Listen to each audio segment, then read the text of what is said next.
Hello, this is Mara Jane, and you're listening to The Unseen Perspective.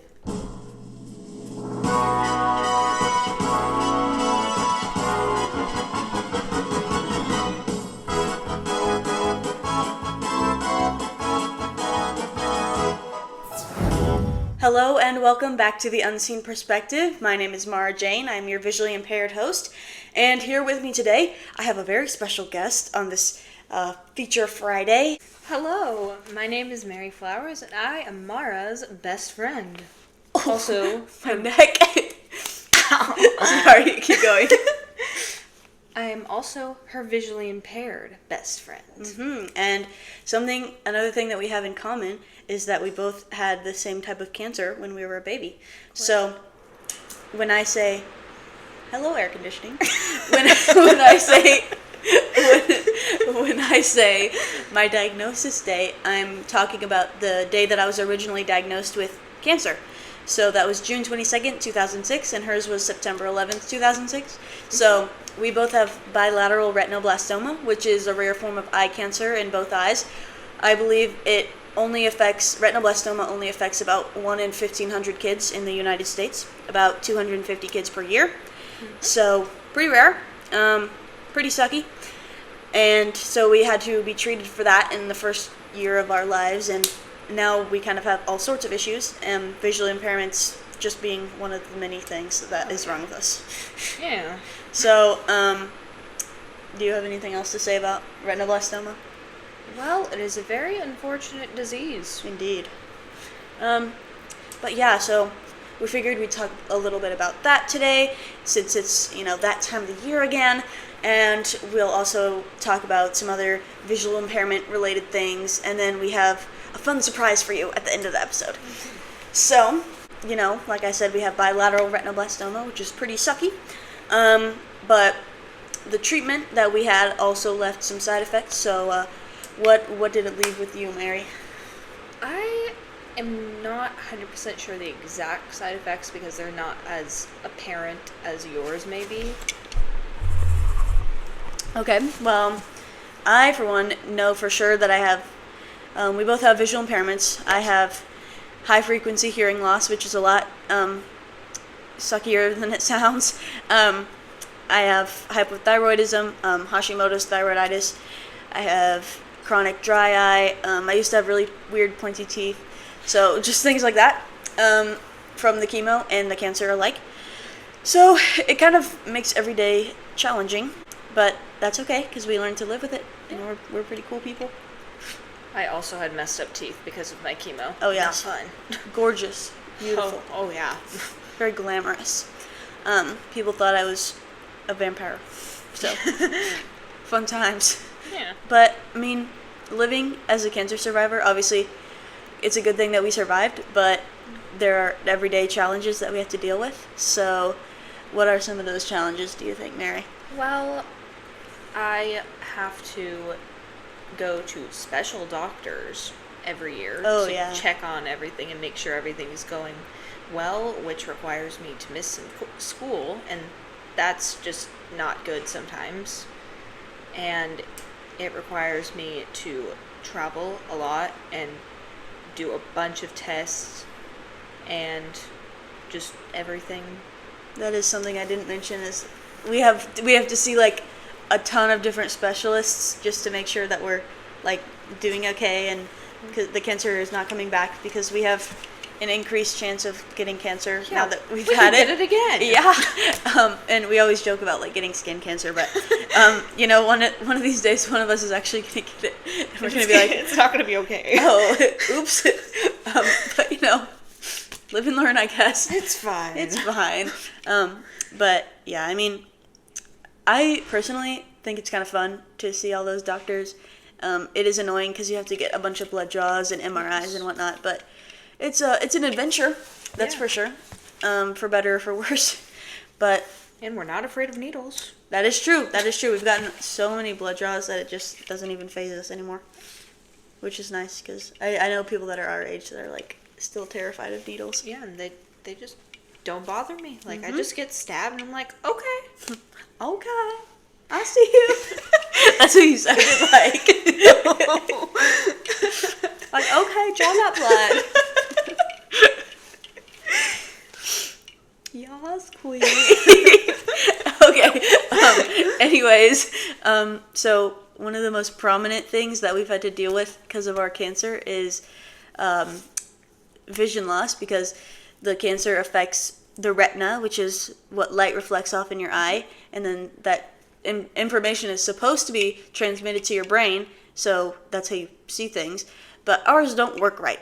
So, so we have bad vision. So I've already described what my vision is like in previous episodes, but just for a little recap, I'm totally blind in my right eye, and I have about 2200 vision in my left eye, which is like 10 times worse than average, and my peripheral vision is bad and my depth perception is bad. So what about you, Mary? What's your vision like? Okay, so I can see out of my right and my left eye, but my left eye is worse. I think I have, according to my doctors, they've started testing me by counting fingers because I can't read the letters anymore on my left eye.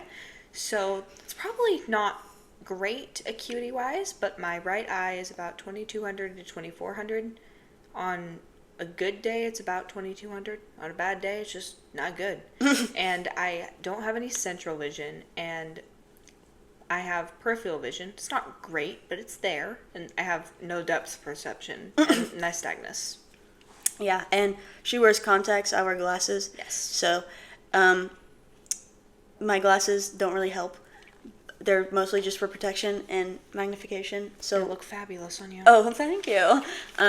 But what do your contacts do? Are they just like magnification or? They have prescriptions, so they help my vision.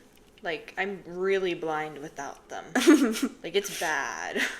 I mean, that's good, I guess. Yeah. I feel like, I mean, mine also have a prescription, but I feel like they don't help very much until I take them off and I'm kind of disoriented. I guess I'm just used to wearing them.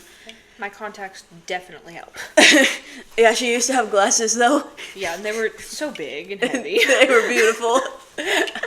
Yeah, I just recently got, like, much thinner frames, like more stylish glasses instead of, like, those big, thick frames that you see the children wearing. Yes. So that was a good transition. I remember I got so mad, though. We were at the eye doctor, and I had to get an appointment to, like, assess my vision or whatever, and they're not used to dealing with people who are actually, like, legally blind at a lot of those eye care places. So they were just, I don't know, the way they were treating me was kind of weird vibes. And then so I had to pick out a frame, and I was like in a bad mood. So my mom kept having me try on these different frames, and I kept getting more and more pissed off as the time went on. So yeah, it's bad, but you know, it's okay. It's fine. We made a decision, and I think they look good. So, yay. But yeah, that's like how we see. And you read mostly large print, right? You're not a Braille reader. I can read Braille. I'm just out of practice. Like, I could read the basic stuff. I'm just not very good at contractions. I used to be fantastic at Braille. Mm-hmm. I'm just out of practice, though. I'm not really proficient in either Braille or print because I use both. And so it's kind of like, I'm like an okay print reader and an okay Braille reader, but I'd like to be better. You read okay. I read okay. But I also like audio stuff. Yes, audiobooks are the best. Yeah, especially when you can speed them up. Yes. Because as visually impaired people, a lot of us use like screen readers and audio stuff. So gradually as time goes on, we kind of speed it up, I think, and then we get accustomed to using it at like really fast speeds, which is nice because then it's like private and other people can't like understand it. Yeah, I listen to my books at 2 times speed, which is the fastest speed possible. I haven't listened to a book in a while, you know.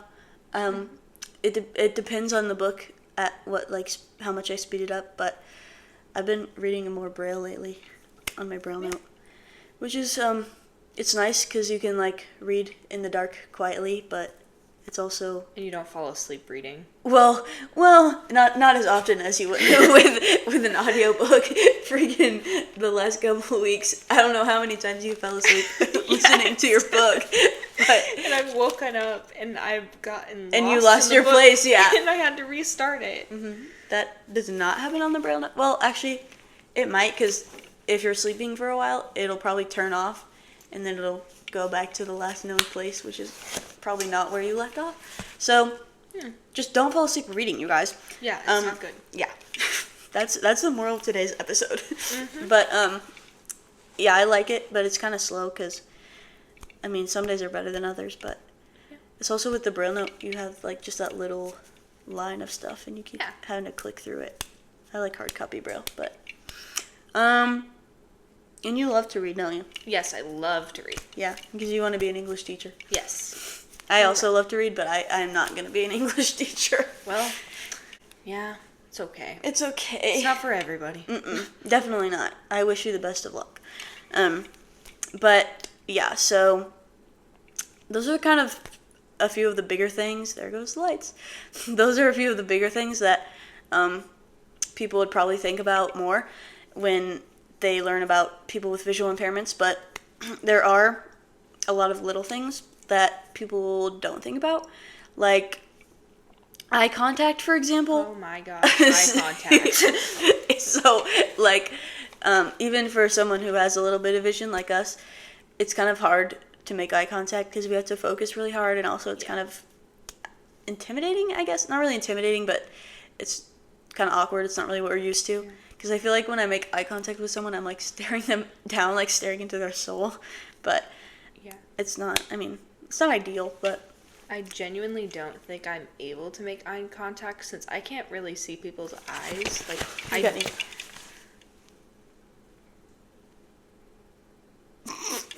and my eyes also That was move. good. That was pretty good. Your right eye. I couldn't see your left eye because I can't see. My left eye. We don't talk about it. It's okay. Hey, they line up. My left eye and your right eye. So, it's meant to be. Yes. Yay. But yeah, like just talking to people. I've been told that I'm very expressive because like I haven't grown up really seeing other people's faces, so I don't really know what to go off of. So I just kind of do what feels right in the moment. So I'm very expressive, apparently. Yeah, I'm very good at facing people when I'm talking to them.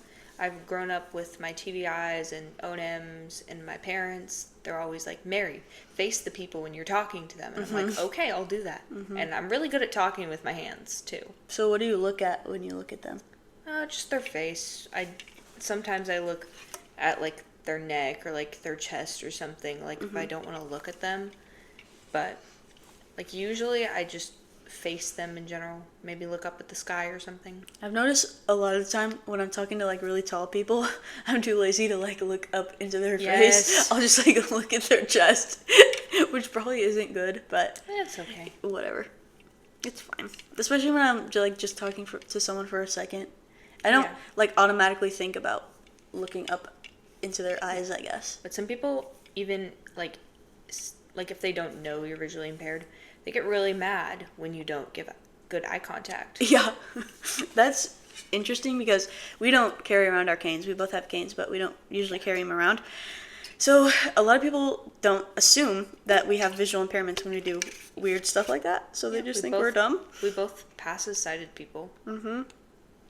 Until we don't. Yeah, which is great sometimes, but not great in other times. For example, throughout high school, I was in forensics, which is competitive speaking and acting and stuff. So I would have to perform like a solo or a speech or something, and I would have to they had points on eye contact when they're scoring, so I would have to do my little solo thing, and my first few meets I got marked off because of eye contact. They're like, you're not making eye contact, get better eye contact. And I'm like, I asked my coach, I'm like, what am I supposed to do? And she's like, well, Mary, I know you don't want to, but you're going to have to say that you're visually impaired. So, like, every time since then, I've had to say, hey, by the way, I'm visually impaired, so I apologize if my eye contact isn't good, but please don't mark me off. And a lot of the judges are really nice about it. They're like, oh, it's fine. And I'm like, okay, I'm just letting you know so you don't mark me off. The one time I didn't do it, I could have made it, like, I could have done better in state on one of my events. I was so disappointed and so sad. But it's fine. self-advocacy, guys. It's so important. Yes, that's very important. Especially when you want to win a state forensics meet. Absolutely. I mean, yeah, I can see where that would be annoying, though. Yes. Like, having to remind them every time. And it was sometimes really awkward because this one judge, like, she kept asking questions. I'm like, I just want to do my speech. Please let me do my speech. Stop talking to me. Yeah, that is... And that's another thing, too, is, like, having to remind people about certain things that are different and just reminding people that you have a severe vision loss. Yeah. It can be very annoying, but yeah. Obviously it's not their fault. Like, they don't think that way automatically, so... And they're not trying to be rude, usually. Right. They're just curious. Most often, I hope.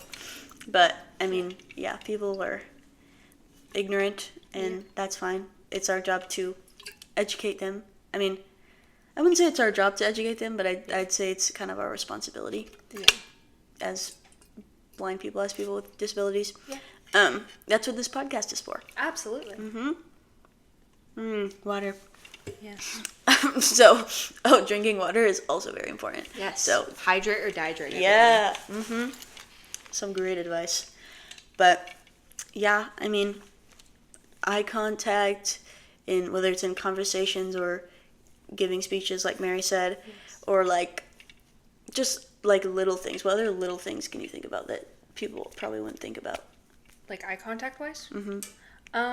Maybe, yeah, definitely when you're like speaking or talking to someone or like singing, like for choir, like if you're doing a solo, I don't know exactly if they mark points off for eye contact because I didn't look at my score sheet, but that might have also been a reason I didn't do very well in solo ensemble this year. Do you have to make eye contact with them when you're singing? I don't know. I'm not sure. That's weird because I like to close my eyes when I'm singing. Yeah, like I asked my director beforehand and he didn't really give me a straight answer because I don't think he knew either. So, I've never taken a solo contest, so I don't know. But I'm not sure. It's kind of annoying. Like, I mean, I guess like I get that it's the proper thing to do. Yeah. But some people just weren't raised that way because Well, you definitely got to face the judge when you're singing. Oh, well. Because they like that. They like to look at your mouth. They like to judge your mouth. Like, it's not open enough. You're not having tall enough vowels. Oh, fun. You're not British enough. That moment when you're not British enough. Absolutely. Hate it when that happens. I mean, I don't know. I guess that makes sense because it's part of the scoring. But, yeah. Still, scary. Or definitely when you're doing, like, plays and stuff. Mm-hmm. Like, you don't have to make eye contact with the audience because, well, it's dark and you probably can't see them. But, like, you gotta face the audience. Like, I've been told countless times by my director, you can't, like, the audience doesn't want to see the back of you. Like, you have to face them. Right. Like, even if it's, like, diagonally. I still don't really know what eye contact means in, like, the context of a speech. Like, because it sounds like you're supposed to, like, find someone in the audience and just, like, stare at them the whole time. But I don't think that's what that means. That's what I've, like, thought of it as. Like, when I gave my graduation speech, they didn't tell me that I had to give anybody eye contact, so I just stared at the wall. I mean, as you should. But, like, when I gave my speeches in speech class, I always either stared at my teacher or my best friend. Like, I mean, that's... I can't see, usually if I'm giving a presentation or a speech or something, I can't see the audience at least well enough to kind of look at people specifically, so I kind of just look in their general direction. I hope that's good enough, but, Yeah. I'm not a sighted person, so I'm not a part of that world, which is okay, but kind of annoying sometimes. But, I mean, do we really want to be part of that world? Some of them are really... Like, they're just not okay with blind people, and it's sad. Sight is overrated. True. Actually, I am grateful for the vision that I have. Yeah. But if I had the opportunity to, like, get all of my vision, or, like, get 20/20 vision in both my eyes, I don't think I would do that. Yeah, I wouldn't do it. Because it's just a whole nother lifestyle. Like, if I wasn't blind, I wouldn't be here at Envision at WSU. We're at Wichita State University for a technology conference. Oh my gosh, my sunglasses. But I've met a lot of my friends and done a lot of cool activities because I have a visual impairment. So yeah, there are perks to being blind. There are perks to being blind. And we'll also talk about that in a later episode. But it can be annoying, but it can be quite fun at times. And on that note, let's segue into our fun surprise. My favorite part of the episode. Blind jokes. Yeah. They're so fun. I thoroughly enjoy making them. Yes. Especially people's reactions after you make them. Because some of them laugh, but some of them look at you like you're crazy. It's a way to They're like shut down a conversation for sure. No, we're talking on the we have a senior group chat, or we used to. I guess I'm not a senior anymore. Yeah. At St. James, and they were talking about something about driving. I don't even remember, and I was like, imagine being able to drive. Yes. And the whole conversation just stopped. I was like, oh, sorry. Sorry, guys. My bad. And like every time someone's like, oh, I can't see that, or like, I'm blind, I'm like, oh my gosh, same. And then they feel so bad. They're like, oh. I mean, we actually are blind, so. Yeah, it's okay. We can say that. Yeah. And some people, like, towards the end of the year, like, one of my teachers, like, my favorite teacher, she was great, but I would always make blind jokes in her class. Mm-hmm. One time I made them, it was like she had senior gifts in her classroom, and I was going in there to get something, and I was out of school already. But I come in there, and she's like, oh, Mary, you can't be in here either. I have senior gifts in here.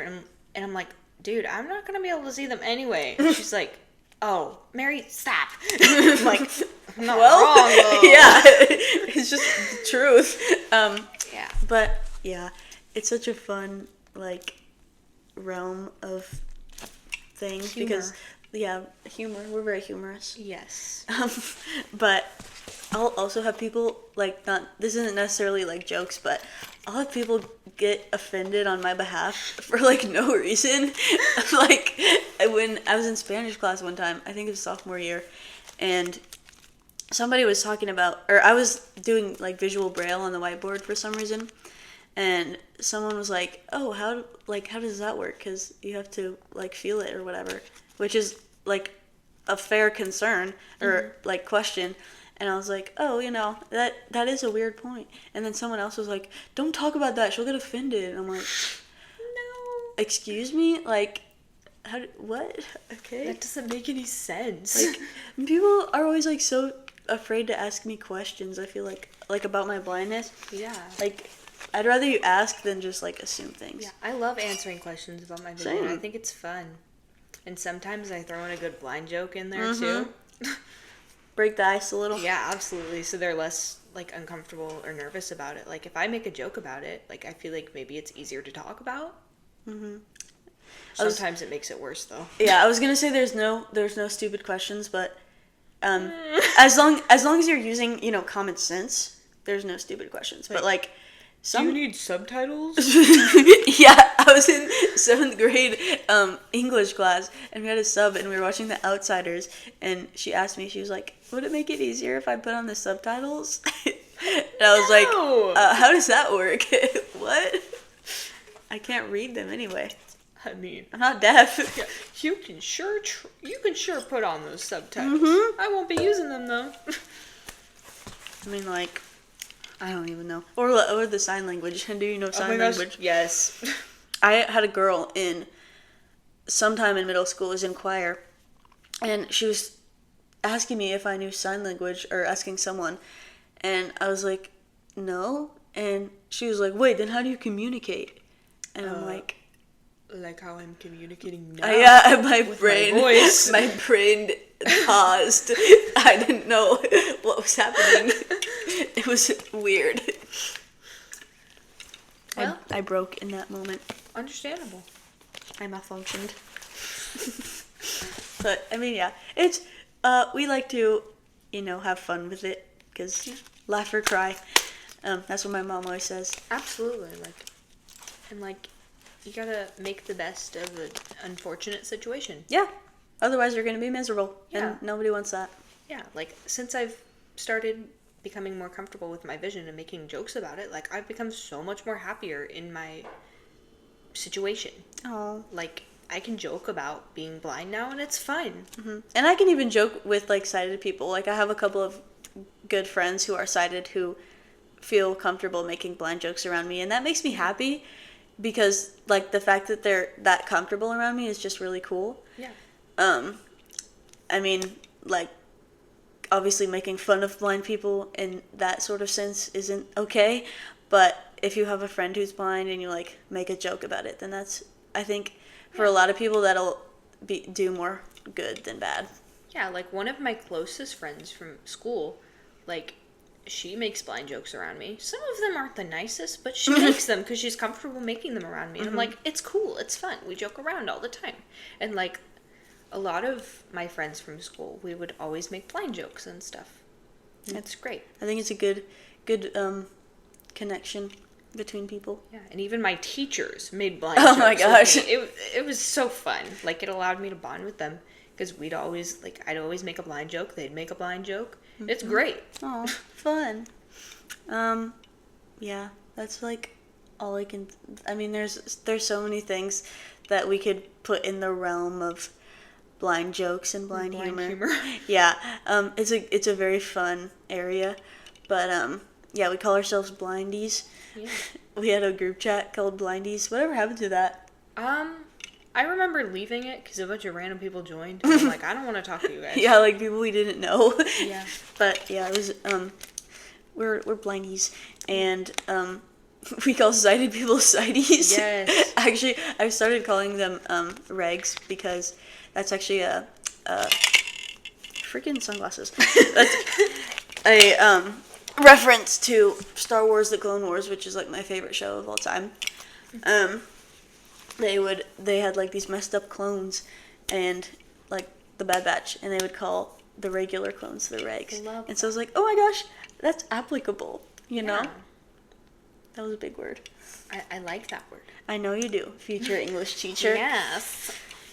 But another thing to do with blind jokes, circling back to that, like, Toph from Avatar. Toph! I love Toph! Oh my gosh, yes! Like, how have I not talked about her on this podcast I don't know, before? but, like, the way she, like, carries herself in her blindness, like, amongst her, like, crew, it's awesome. Yes. Like, it's wonderful. Mm-hmm. And she's just like, guys, I still can't see. It's great. Yeah, and they always forget, which I was rewatching Avatar recently, and I was like, oh my gosh, she's so relatable. Like, obviously, I'm not, like, in that same situation, but a lot of the stuff that happens to her is like, oh my gosh, like, that's happened to me. Yeah. And it's cool to watch it's cool to see someone who's blind on TV being properly represented. And being hilarious. Yes, I know she's just, like, 12, but she's, like, my role model. She's so cool. She's awesome. Like, we love her. Love Toph. My favorite blind character ever. And if you haven't watched Avatar: The Last Airbender, the show, not the movie, then the original, not the remake. The one from 2005. Yes. You should totally go watch it. It's on Netflix. It's a really good show. It is. But yeah, do you have anything else that you want to say? Well, I could give an example of a blind joke. Oh, go for it. Like, every time someone is like, oh, you want to go to, like, I don't know, for example, the grocery store. And I'm like, yeah, I'll drive, guys. Or, like...